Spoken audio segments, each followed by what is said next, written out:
It's time for the Melbourne preview, and it's time to get excited about Saturday racing, isn't it, Aaron? Oh, this is fantastic time of year. Very important from the yard. I think this meeting in particular, there's a lot of quality resuming, and if they're wound up and ready to go, I think they'll win. Good. You like the fresh horses? Are there fresh horses to float your boat on Saturday? Yeah, they are. They seem very well found in the market at the moment. You want a premium for fresh horses, that's for sure, because some of the others do have a fitness edge. But Aaron's so right. I mean, yard is really important. Like if they're ready to go, then they should be winning. Saying that, it was a demoralising card for me to do because of the first three races, Aaron. Which. 2024, 16. Yeah. I had to have a coffee after three races and get my enthusiasm back. So no, you need to get your Sin $33 mojo back. Yeah. All right, so this is basically our third weekend in a row at Caulfield. We went Friday Australia Day, True Rail. Last Saturday was out 9 metres, and then back into the True this Saturday.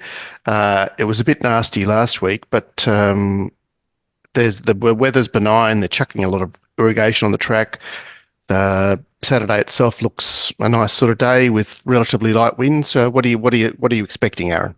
Yeah, it's a perfect day for racing on Saturday conditions wise. We had to make a lot of adjustments on the fly very quickly last week. It was pretty evident just after race one that the inside was on fire. Not expecting any significant bias on this meeting. True Rail, last time that Australia Day was really fair. They came from inside wide. It was really pace orientated, I think. And yeah, I'm just going to treat it as typical Caulfield. You'd rather be on speed, but I don't think it's going to be significant bias. Yeah, I found a similar meeting, sort of 9 back to 0 in September, where Mr. Brightside won his Memsey, which was, the sort of Caulfield that you're pretty happy with. Right, so let's get these three tedious affairs out of the way. There are a lot of dual acceptors in the first three races, and race one's over 2,000. Flash Feeling $3.30, Bermudez $3.80, Independent Road $5, Super Razzie $5.50. Independent Road, Port Galame are both in at Morfettville, and Maserati Bay is in at Colac tomorrow. And Independent Road is part of two bits of speed I can find. So don't doubt Dory from the outside gate, and Independent Road from gate 2. Is that a concern, Aaron? Yeah, a little bit. There's a chance. Like Independent Road just pinched it last start. There was no tempo in the race. Sort of took off and made it slightly uncomfortable as it came around the bend. It really looked like Flash Feeling had Independent Road cold coming around the bend, and it just wasn't able to pick it up. And the inside was slightly off that day as well. So it's slightly concerning for Flash Feeling, I think. And this race did my head in. I had to put it down and come back to it. I have found a potential bet. I think it might get slightly out in price. It's Bermudez.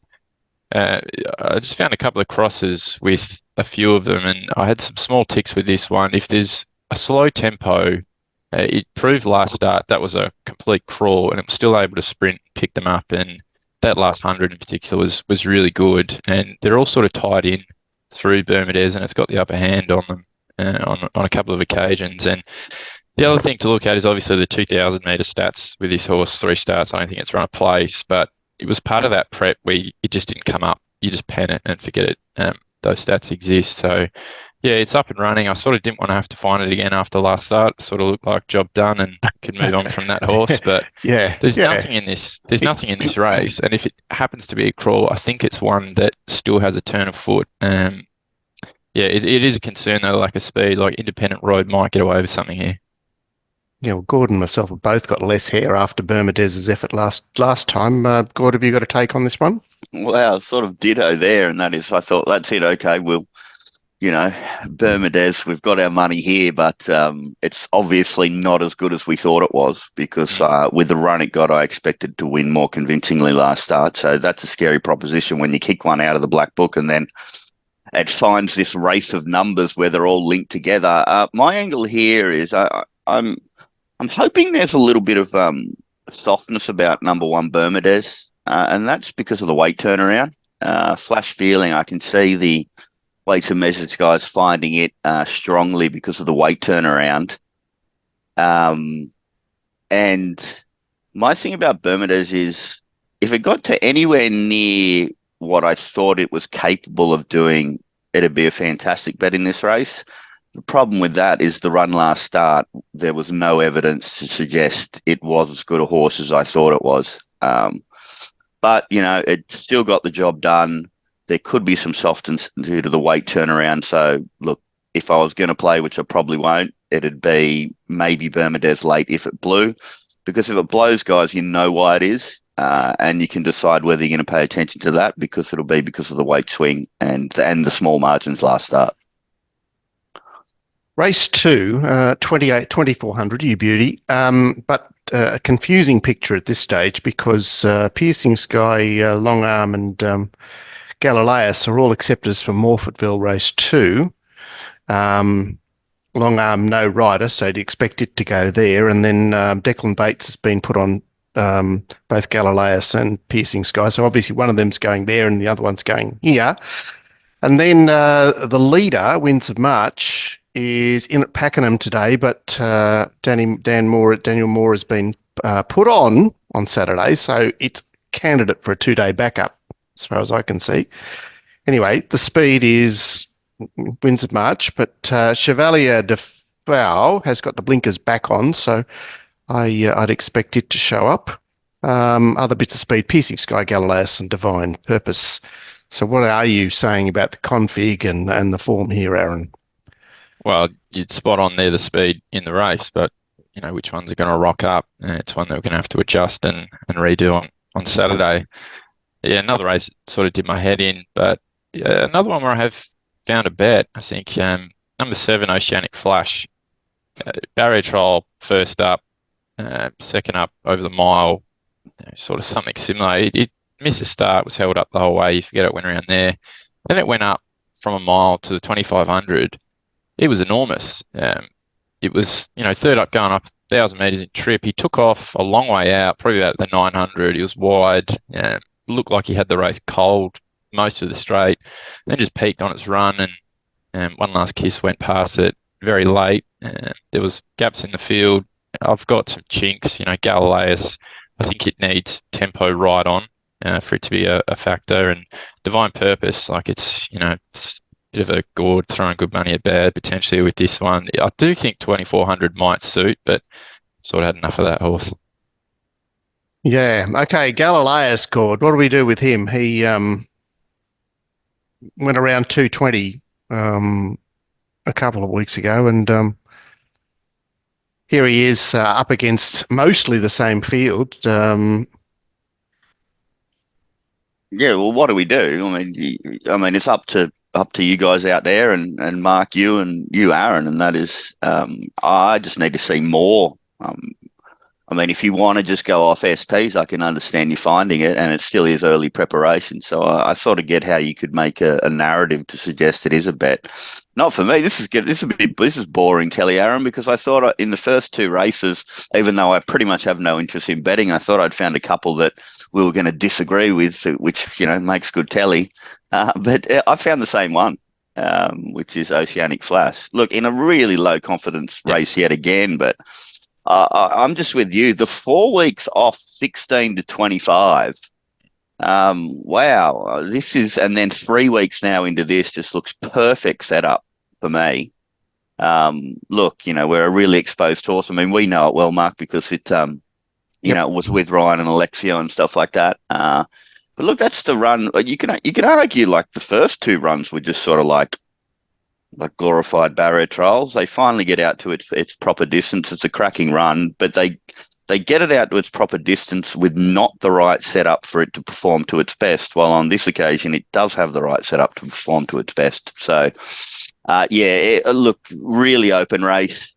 Divine Purpose, another black booker that I've kicked out of the black book, or kicked out of bed, as I sometimes refer to them. I just don't want to go again on it. What's the commentary on her line through Galileus? So obviously we've got the 2500 at Flemington. We've seen all those horses, but Divine Purpose and Galileus went around together at Moonee Valley. Was Galileus's run that much better than Divine Purpose? I know it didn't beat at home. It was that much better. Yeah. And you know what, this Gallius, Mark, it ticks. I mean, this is more your expertise than mine. This is what I'm saying, is that you really forgive that second run. You know what I mean? Mark, you say a stayer returns really well first up. You don't. You know what I mean? You're happy to just sort of ignore that last run at Flemington, and you've got that really short SP. I mean, maybe it is the way to go, but look, not my style of race, so I'll leave it to you guys. The other thing about it's that sort of that thing where it does. I understand that it's a bridge too far for you, which would make me think that you'd watch the race basically. Oh, it's $33 for me for sure. Yeah. All right. The other thing about that horse is if it's really hot, it sweats up terribly and it drifts out late. So if you do like it, it'll probably blow late. Okay. We potentially have a very interesting runner in race 3 with another Will who returned with a bang at Sandown. He's $2.10 here, but he is an acceptor for Randwick race 3. So we have to wait to see which way he goes there. Zamborghini at $8, Marble Arch 11, Vinny's Spirit, who broke through at Sandown as well, $12. And the speed is pretty solid out wide. So Perfect Ending, which is in at Moonee Valley and Morfettville and Caulfield. Too Good for Toorak. Vinny's Spirit is desperate to try and get across those two. And Georgie Get Mad is another bit of speed outside to keep them honest. So they do look to get along here, Aaron. Yeah, especially when all the speeds out wide and they're all. It's sometimes a little bit of a tricky starting point in that one as well. This horse, another Wheel. Look, I don't want to have to go on a horse short odds, gate 12. I think it'll get out slightly back to probably not to $3 at open, but it'll definitely be in the sort of mid-twos range. I'm sort of hoping it goes to Sydney, actually, so I can just back Zamborghini in this and not have to worry about this horse. But this horse, another Wheel. This is also the first time it's going to get to a good track, which I think is going to suit as well on its style. The first prep was really good, and I think it had excuses there when it went around at a pretty short price there at Moonee Valley. I don't think it really handled the track, and there was a couple of. It was a rail out 5, wasn't it, on that day? Yeah, and there was excuses for it in the run as well. It just resumes, like a complete bomb. It had done a long way out, and it also paraded like it had a bit of improvement to come as well. So I know it was a short price, but to see it win that dominantly was quite impressive. Zamborghini is the easy bet though at the sort of $8. We've made case for this horse a couple of times. It did get scratched, I think, going into the last start when we liked it there, but the last 2 runs have been sensational. The line 2 back, I forget which horse it beat, but that's come out once since. And then last start at Moonee Valley, got poleaxed on the turn, had none, and the way it lengthened late, the amount of ground it made up, it wasn't entitled to do that. And I think with a little bit of speed on, it's really going to suit this horse as well. It's got a good turn of foot off a reasonable tempo. Good. What about this favourite? Yeah, it's got 2 things, which means I can't take the short price. Saying that, off my eye, I think this is a bloody good horse. I love these lightly raced progressive ones, but when I've got to take even money Jamie Carr, that's on the commandments up there to never do. And there's flashing lights around that one, isn't there? Yeah, and there's also the map negative, and also looks like a bad map for it. So look, there's a couple of negatives there. I think it is a bloody good horse, but it would, looking at this map config, it'd have to be that and maybe a little bit more to get the job done here, because there's some all right other horses in the race. So I didn't just think it was a 2-horse race with those 2 key negatives about another Wheel. Thought maybe there was a couple of other chances. For me, Zamborghini definitely should have won that race last start. That was a sensational run. The horse is absolutely airborne, so it's a chance. But I've been getting rid of a couple of these others as well, and that's this Western Australian lightly racing number 6 First Encounter, which is close to 20 to 1. It was a nice start to its career in Victoria. Came home in some really nice stuff. Might have a fair amount of upside off that, and has options from barrier 4. So I thought that was a 20 to 1 shot with a chance. And the other one is the leader. Now, if all the better horses, or the best horse, which I think number 9 is, If they have map issues, then why couldn't Vinny Spirit just get away with murder here? I thought it'd cross really easy. Now, but yet again, it's got the negative of being gay, staying at the same distance, and the fact that I don't have a massive opinion of the horse. But geez, leading when there's question marks about some of the others, I couldn't get rid of it. So I thought there were 4 chances, which is going to be tough playing into those percentages. So. Right, let's move into the feature type racing. So the Autumn Stakes is race 4, and Southport Tycoon is $1.90, Carbonado is $5, Zip Away $6.50, the West Aussie.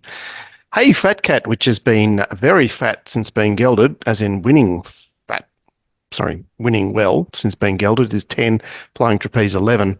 4 to go forward here, Carbonatus, Shiny New Deal, Snow Patrol, Flying Trapeze, which may give Hey Fat Cat a nice little posse behind those 4. How do they sort themselves out, Aaron? Yeah, I think Carbonatus probably wants to punch up and hold the front. It was a little bit disappointing their last start. I was expecting a little bit more. A little bit of speed coming from out wide. Like Zip Away, there's potential that it comes across and is part of the speed fresh first up. I think this race is a little bit similar to that Midtown Boss Ray Magniero race last week, where I think you can go on this short price but don't lose on sort of one of the in the $6 to $8 range. Very keen on Southport Tycoon.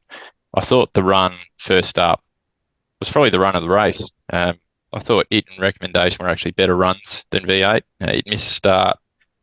It had to peel wide, and what it was doing late was sensational. And go back through the lines, the previous prep, when it got to 1400 last time, it got within a lip of Stapati, and Stapati was just about unbeatable at that point. So it's the profile horse, and I think it's the best horse in the race. So I'm pretty happy to take the even money. Zip Away is the one that I don't think you can lose on this horse. There's probably 4, maybe 5 elite races in WA, and it's coming out of 2 of them, and it only got beat a lip in the Kingston Town and won the Guineas, and that was a pretty hot Guineas field. Like Super Smink had massive wraps and had been doing some pretty good stuff, and I know there's an opinion of this one as well, so I wouldn't be losing on that one. I think it's going to go on to win a handy race at some point. So where are you standing on this fave, Gord? Got to be against it yet again, and that is just look, it's going to be last, isn't it? I'd suggest it will be last. And there's if it's going to be last, and I don't think there's any opposition, then I don't really have too much of a problem with that in a smallish field. But thought odds on was a little bit too short, particularly because there's some interesting stuff here. And for me, I got a real opinion of this Carbonados, and the tongue tie going on, it is, sometimes that's a little bit scary, but when your tongue's over the bit your previous start, then I'd say it's a pretty bloody good gear change.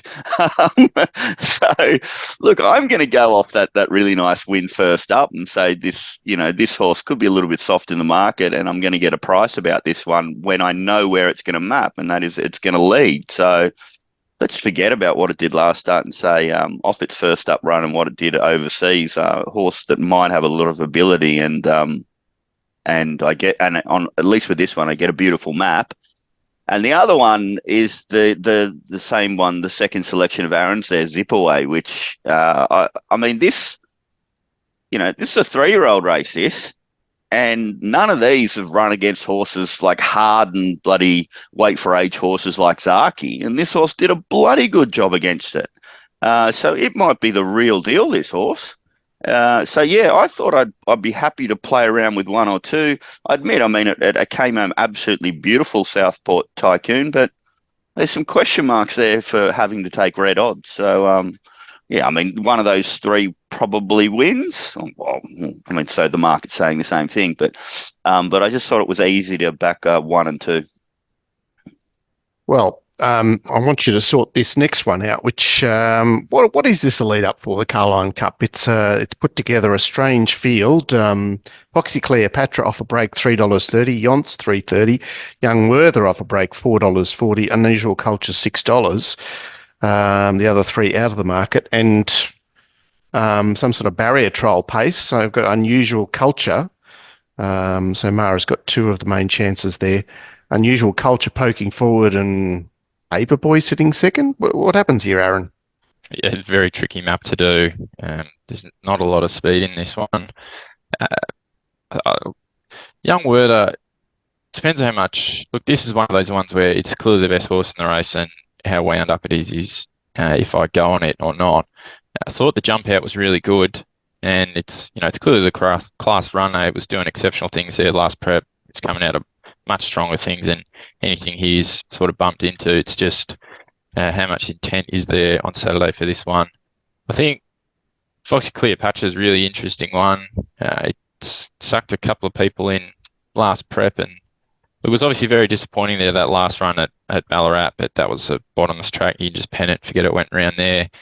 And the jump out it was either a jump out or a trial, and it won by the length of the straight. But if you compare the time on the following jump out at 1200, there's only about 2.5 lengths difference in terms of time, and some of those couldn't walk in that trial. So I wasn't getting too carried away with that jump out. And then obviously Yonsei is the other one you look at, which is the profile set up, third up. It's going to have a fitness edge on most of the field, and that first up run was a dead set barrier trial over 1100. And it was first up off I think it might have even had a couple of years off, and it looked like one that was really going to go on to win some serious stuff. Like, it went around in the Queen of the Turf there at Randwick and was pretty handy, and it was hard in the market that day. So that's one that can obviously pop up. But Young Werther's the one for me. If it's wound up, I'll back it. If not, I'll look around.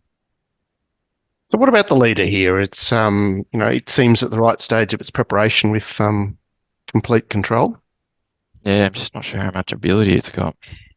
That's unusual culture I'm talking about. Gord, are you doing anything here? Yeah, and I thought this was a really easy betting race. Number 4, Yonts for me. Absolutely perfect setup. Now, when you have such a long time off, where it had 89 weeks off, you're looking for some evidence that the horse is still with us. I thought there was enough in that run last start to definitely suggest that it is back.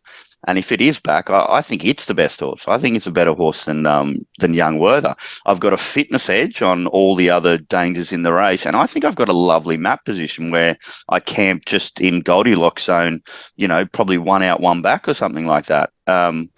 Quite upsettingly for you, Aaron, you probably were more against this horse because you saw Jay Allen there, and I know he's not in your good books at the moment, mate. So maybe there was a little bit of bias involved with your assessment of Yonts here. But I did this race before Loudons, and then I've come back and marked it down again after. Got the red texter out, marking that jockey booking down. Absolute perfect setup. Might be the best horse, and question marks about stage of preparation and map on the rest. So I thought it was the way to go, number 4. Yeah, okay, sound keen. Right, the first of the two-year-old preludes is race 6, and High Octane, who debuted at Caulfield, is $2.90, Bodyguard $3, Stay Focused $4.80, and the others are wide. Innovision's got the blinkers on, so that might catapult it to the lead. Stay Focused is competition for the lead underneath. Homes at Court's got speed. Wolfgang a little bit of speed out wide. I don't obviously have any in-runs for Untapped or Cardiologists, so Aaron, what are you expecting here? Stay Focused was the other one I thought could be a part of this speed. I thought it was potentially going to sit OSL on debut there too. Was it Trunk? The Gaybot, yeah. Gee, they went out at rate of knots, and it was keeping up with them. So I'd expect that it will just naturally be a part of that early speed. I've got a really good opinion of Bodyguard in this one. Found it on debut just from the yard. It looked like a 3-year-old. The strength it had for an early 2-year-old was unbelievable. And I know there's a pretty good opinion of it as well within the camp. Like, Zara's gone up, he's jumped off High Octane, and he's gone up to Sydney twice to trial it, and jumped off. I thought he was going up to trial Blanc de Blanc. Well, we'll get to that one. What it did on debut was phenomenal. It was all style. What it did late sectionally was fantastic. It looks like one of these really developed early 2-year-olds that I think is going to go on with it. I really like the trials as well. High Octane, look, I'm obviously terrified of it, but it looks a bit raw, and I think when it bumps into a good one, it might just get found out potentially.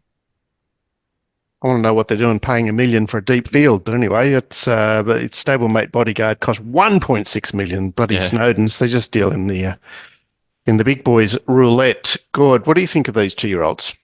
Yeah, it's really, really interesting, actually. I think stable opinion and jockey opinion is the thing that is scary to me, because I was thinking about going the other way, Aaron. Just, I love the fact that High Octane is up and running and actually has run at the course, and it's out of barrier 1, and I love inside draws for 2-year-olds to not get lost. And like 9 for Bodyguard, might have to think a little bit. I thought the mistake in the market was Stay Focus being so short at the moment. I know it was super dominant, but I just don't think that's a strong race, that. I mean, you're talking about really big margins and stuff like that, but these 2 Snowden ones, they could be the real deal. I mean, obviously, Zara is doing stuff that indicate to me that he's going to be riding it in probably the Blue Diamond and the Golden Slipper. I mean, that seems to be what he's thinking, and he is the gun jockey down there and go-to. The intent shown by coming to Sydney for these trials is significant. The intent he showed to get onto High Octane was significant as well, and then he's decided to ride Bodyguard in this one. So, look, I thought with map position and experience at track, I'd lean towards High Octane. But yeah, one of the 2 will win. Yeah, okay. The fillies is a bigger field and a faster looking race. We've got, firstly, the market is Bold Bastille, the Moonee Valley winner, the Inglis Banner winner, $2.40. Kuro Yanagi at $8.50, Hayasugi at $9, Flattered at $10, Matisse at $12. And Kuro Yanagi is an acceptor for Morphet Bill. I've got Bold Bastille seeking the lead. She hung the moon outside it, to be or not to be outside it. Freebill Star may try and keep them busy underneath them. And Dancer for Money and In Her Eyes looking to grab some spots. What are you expecting, Aaron? Yeah, I'd expect Bold Bastille to go to the front, and given the shoot start, even if it doesn't and it just sort of sits there, I'm not too bothered. The fillies prelude is significantly weaker than the boys, I think, and I've got close to an equal opinion about Bold Bastille's Bodyguard. So I think this is one of the better bets on the day. Bold Bastille, it completely toyed with them on debut there at the Valley. And another significant thing that day, there was really strong breeze blowing across. And if you're on the inside, you had horses outside, you were getting a good cover from that wind. This horse led, and it didn't have a horse sitting up there OSL giving it any sort of cover from the wind. And what it did late to just power away from them, there's been winners come through that race, gaps in the field. The jump out the other day was brilliant. Yeah, I think this is one of the better bets on the day, this one. Good. What are you saying? This is one of the best bets on the day, this one, number 1, Bold Bastille. I love the lines through Hayasugi. You know what I mean? Like so this Bold Bastille absolutely annihilated it. It comes out, runs competitively in the Anisa Arabian Summer stuff. That's franked. Okay. Then it resumes and wins at Caulfield against some of the other competition in this race by like unimpressive margins, but still got the job done when it got owned by Bold Bastille. And Bold Bastille, I think, has improved since its first career run. So I get the best horse, I get beautiful form lines, and on this occasion, I get my positive map position, which when those 3 line up, I say just bet up. One little thing about the jump out, it was stylish, but Jesus, I would have liked him to give it a squeeze. He never gave it even 1 squeeze. So it won the trial, but I really like to see just at least give it like 1 or 2 pushes to see if it like extends. He didn't do that. I think they know they got a pretty good one here and they didn't bother doing that. But just for me to get even more excited, if I had a little bit of a squeeze in that beautiful extension, but saying that, it's still my best bet on the day. Race 7, number 1, Bold Bastille. And another super pro is going to be having a good bet on it too. Fellow man from the Shire. Is the super pro from the Shire. Do you think the 240's under threat, Aaron? Well, I'd opened 280 and I was climbing out of trees to back it. There's no way it'll start anywhere near that price. oh, look, maybe there's some money for a couple of these. You know, they're all obviously just had one start, most of them, and a couple of them are reasonable winners. Maybe there's an opinion, maybe some money will come for those, but I doubt it. I think this one's got lengths on them. I see that Ultimatum is a very expensive horse. It's got the bodyguard form there. And the other one I wanted to ask you about was this $500,000 thing down the bottom of Liam Howley's Broadhurst. Has it done anything? Well, Ultimatum was sort of a sneaky one from the trials, but going into it first up didn't really look like it was ready. So to run third, yeah, I was quite impressed with that because it didn't look like it was completely put together yet. And then what was the other one? Broadhurst. It's 100 to 1 Broadhurst, so don't worry about it. Yeah, not a bad jump out at Bendigo there.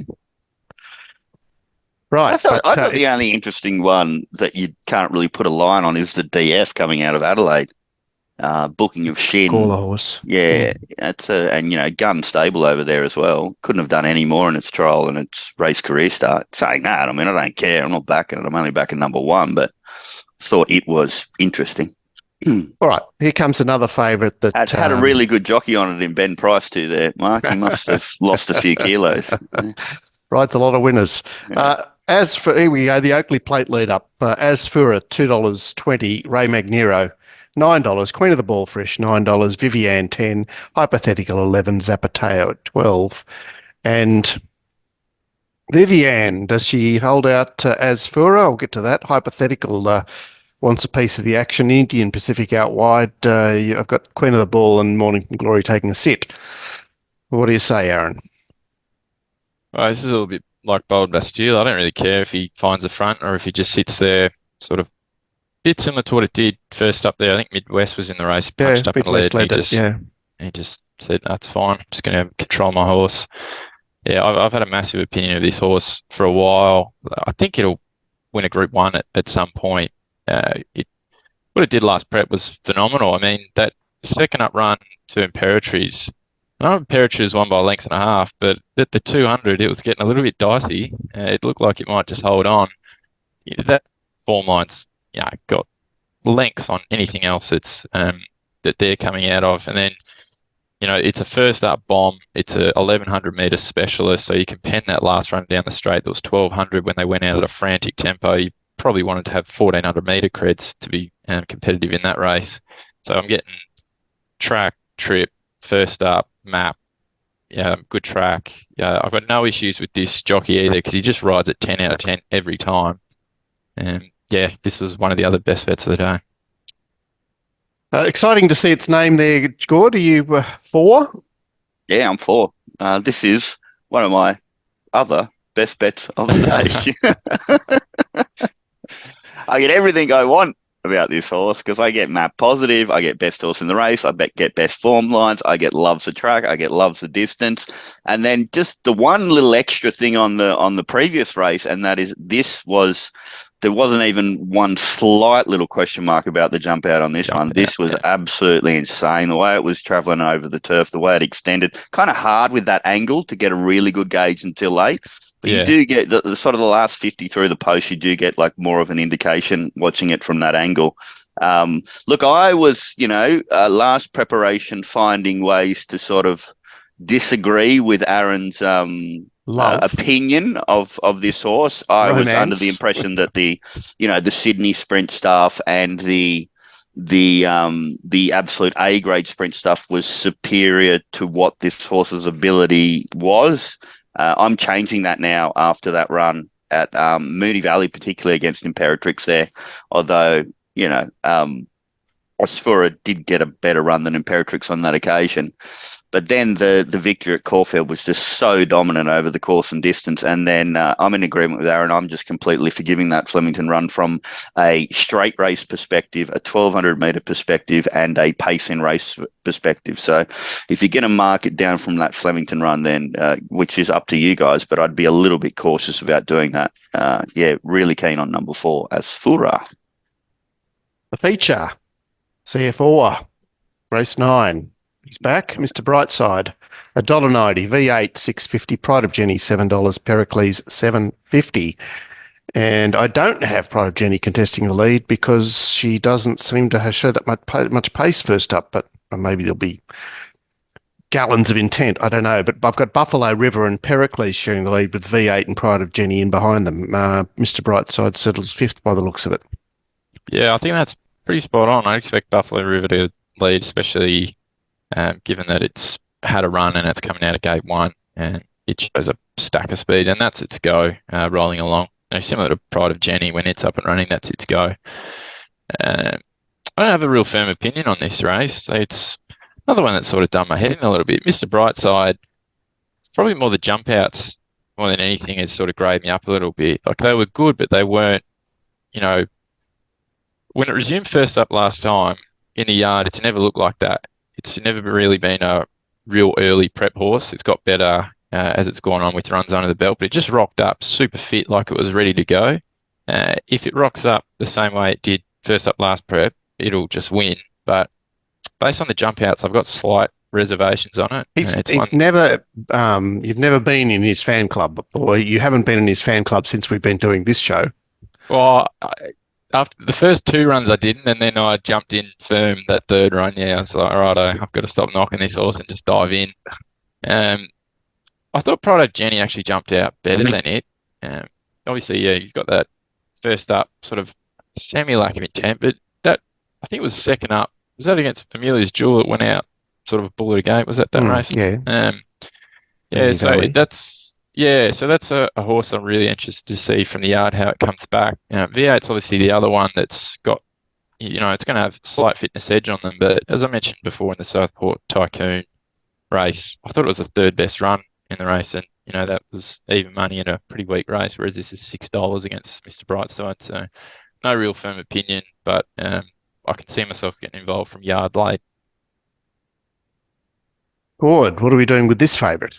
Well, I do what I tend to do nearly all the time, and that is if I start seeing a few negatives about horses that I think are probably one of the best 3 or 4 in the country, I just ignore it and I just bet, and I hope the market overreacts. Yeah. And I just you see it as a semi-opportunity, I guess. Yeah. I'm hoping for some resistance. It's interesting because I noticed that too. So when I watched the 2 jump outs, I thought, well, I'll go back and I'll check the pattern in previous preparations, and it actually trialled or jumped out better coming into those preparations than it has on this occasion.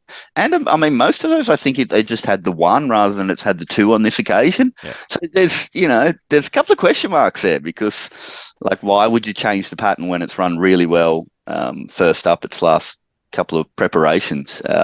So maybe there are some question marks there, and I'm encouraging everybody who's watching the show to go looking for them and start hitting that pink button so I can start hitting that blue button. It's just, there's another thing too about this horse, and that is there's nothing else in this race. This is an absolute A-grader.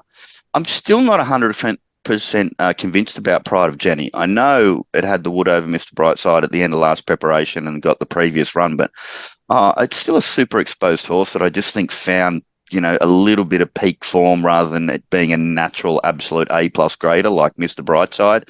And V8, I think with that sort of small margin last start, although we thought it was going on to some pretty good stuff, I think it's just B grade. So I got an A+ grade against the 2 dangers, who I don't think are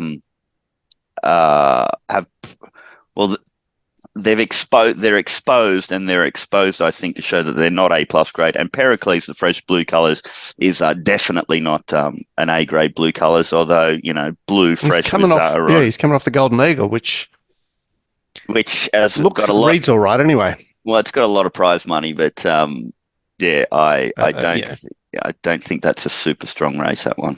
Mr. Brightside for me, and pretty keen, but we'll wait. Right, so you've heard all that, and what you'll be hearing from Aaron on the day is, if you're a part of the Melbourne Pro Service, in the Melbourne MYM channel, you'll obviously receive early assessments, early suggested bets with stakes, and then on Saturday morning, he'll update those assessments before he gets out to Caulfield to view the yard. And 5 minutes before each race, you get a précis of of how they've paraded and how he's going to attack the race betting wise. So that's plenty of action for the Melbourne Pro subscribers who get amongst it most other days as well. There's Aaron's always finding something to get super keen about in usually midweek metro, but sometimes a bit wider than that. So the Melbourne Pro subscribers are they're happy campers and they're in for the long haul. And if you want to take advantage of that, just click on that little eye in the top right-hand corner of this video. That'll take you to the subscription page where you'll get a chance to get amongst it. The nightcap is race 10, and this is an interesting race. Fascinating. Blanc to Blanc, $3.80, resuming from the Golden Slipper. Australia, resuming in her second preparation, $4 to $4.80. Amasira is $8, So Glamorous and Exploring $11. And I've found too many to go forward here. Eulanova, Brazen Style, Vivanti, Minchley, Exploring, and Spicy Margs, who's in at Moonee Valley, with So Glamorous in 1, Amasira, Hip Hip Hurrah, and Estrella looking for a spot desperately. And yeah, that doesn't, I mean, I'm sure that Blanc de Blanc, he won't be giving its position away. She has drawn awkwardly on a number of occasions. So sort this out for us, Aaron. Yeah, Blanc de Blanc, when I saw it nominated, I felt a bit sick. I've lost so much money on this horse. I had a massive opinion of it, and it's only got it done for me once. I really wanted to go looking for one of these Melbourne horses that might be able to knock it off, and they're just not even in the same ballpark in terms of the form lines and sort of what I think their ability is. So the trials from Blanc de Blanc were sensational, I thought, as well. They're pretty strong lines in terms of trialling. There's one horse from a Melbourne point of view that might have some ability. I think it's probably a touch early for it in terms of only being at second start of the races. That's the 12 Amasira. It's got a lot of ability. It's a little bit raw. It hasn't put it all together yet, but when it does, I think it's going to win a pretty serious race. I just think it might be a touch early for it on Saturday. But yeah, the lines that the 7 has, they're just so much better than anything else. And yeah, I've got the trials and the barrier to tick it off. Okay, good. How you these fresh fillies? Are they easy or hard? Yeah, this is easy, this race. The best horse in the race is number 7. Loving the map position. Might need a slight amount of luck from there, but I think that's fun when you're clearly on a best horse and it's a strong horse too. It should be easy to take a gap. But, tell John Allen that yesterday. I just got to rub it in a little bit. Don't poke the bear. Yeah. You know what happens. Yeah, as Aaron says, I with this 7, I love the trials. I love the lines. I think they're very weak, the opposition, except for one horse, which I think is great bet at double figure odds. So I'm clearly blank to blank on top, but I'm going to forgive Exploring. It's got a fitness edge on some of these first uppers, and then it's also got like beautiful lines, like beating Archo Nacho at Flemington. Man, that's a good line. It pulled up with Paul post-race recovery. Look, that was a super disappointing run last start, but it had. It was uncomfortable from the get-go, really. Yeah, and Nash isn't exactly on fire at the moment. He rode it on that occasion, and then I get Blue Colours mid-prep trial. Now, of course, they mid-prep trialed it because of obviously the disappointing performance first up, but it's still a good sign, and it showed enough in that trial for me to suggest it's not completely gone off the ball. So, yeah, I was happy to forgive it and play around. What's it, $12 available or something like that? That looks all right to me. So, yeah, I am. I'm blank to blank from Exploring and quite happy about the bracket there. Yeah, well, it's a bonza card, really. There's some really fascinating favourites, most of them returning. What's so great about it, Mark, is I only have to set my alarm for. Oh, I can sleep till 1:30. Just wake up for the 4th race. That'd be lovely. Excellent. All right, that's a look at Caulfield with our Melbourne Pro and our resident Pro. Good. Don't forget to avail yourself of Aaron's service because you will not be disappointed. Put it that way. Good. what are we doing about a Brisbane preview this week? Yes, we have Trent and Nick coming on the Brisbane preview. Oh, the old firm. The old firm. So we'll definitely be finding the winner in the first race because that's the tradition that we provide. So it looks a very tough card, and I know that both Nick and Trent have spent a hell of a lot of time lining it up, which means I'd say they've probably found quite a few value plays from what I've heard so far. Sounds so it should be interesting. A bit different to Caulfield. And of course, the Glenster, Gordon, and myself will get around Randwick tomorrow for silver subs. Which you should be at least, if not a gold, because you get all that premium content that RacingRant supplies in addition to the free Brisbane and Melbourne previews. All right, thanks guys for watching. We'll see you around the traps. See you guys. Good luck.